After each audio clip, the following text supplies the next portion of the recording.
Welcome to Dollywood. I'm Kelly Gillespie at the iconic theme park in Tennessee, where I got a chance to sit down with Dolly Parton to talk about her new Netflix series, Heartstrings. In the series, it says the greatest songs are the ones that stand the test of time, are those that come from the heart. And I feel like this is true of your career, and now we get to see them showcased. So maybe for you, share an example of what we'll see and how it's impacted your life. First of all, I'm so happy to have these songs in movies. Every time I write a story, I always think this would make a really good movie. All through the years, I've thought I would love to have a lot of my songs done as movies. There are all 8 of them so far. We may continue, hopefully, but they're all completely different, with different personalities, just like children are. And I always say my songs are like my kids, and I expect them to support me when I'm old.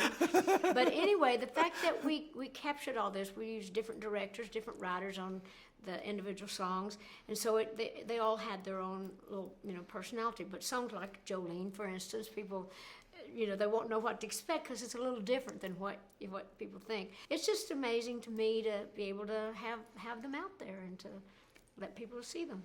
And I love that you care about your roots, and family's important, and you weave faith into a lot of your projects. Why is that important to you? Why do that? Faith has always carried me through. I grew up in a very poor family, but a very spiritual family. My grandpa was a preacher, and my mother was very spiritual. That's how we got through, believing in something greater than us. You had to. But I really believed it, that through God all things are possible. So I've always just, everybody has their own beliefs, their own, whatever you believe. Even if you don't have any belief, that's sort of a religion of its own, that you don't believe in something. But for me, faith has just been the key to everything I do, and that kind of keeps me strong when I'm weak. That keeps me going when I feel like sitting down. I can always pull on that extra stuff that comes from God, to me. So I try to incorporate that into everything I do. I ask God to always let me be a light and to let me, uplift people and glorify Him. That's my whole purpose in this world. It takes, courage and wisdom to navigate the music industry. And so I love hearing stories of how you chose to record country, or you pushed Elvis Presley and wanted to make sure that, you kept and retained rights for publishing and so forth. For you, when it comes to that hard decision making, how do you do that?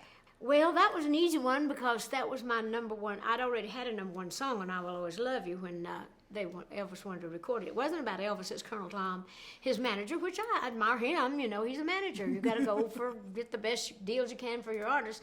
But I wasn't willing to give up half of that copyright. They wanted to have half the publishing, for those that don't know what we're talking about. But I just wouldn't let them have it because of my family. And because I thought, well, that's my number one copyright, and I want to, whatever my things are, I want to leave to my people. I didn't want to scatter all my stuff around. So to me, that was a hard decision in the making it, because it was Elvis Presley. My God, I was so excited that he was going to sing the song, and even to this day, I could imagine in my mind how wonderful that would have sounded. But after Whitney recorded it, and after it became such a huge hit, the biggest song I'll ever write probably, I knew that I'd made the right decision. But I drew from that spiritual part of that too, the family and the love of God and the love of family, and just going into my own gut to say this is the right thing to do, even if it's hard. And that's how I make all my decisions, and that's why I'm here today.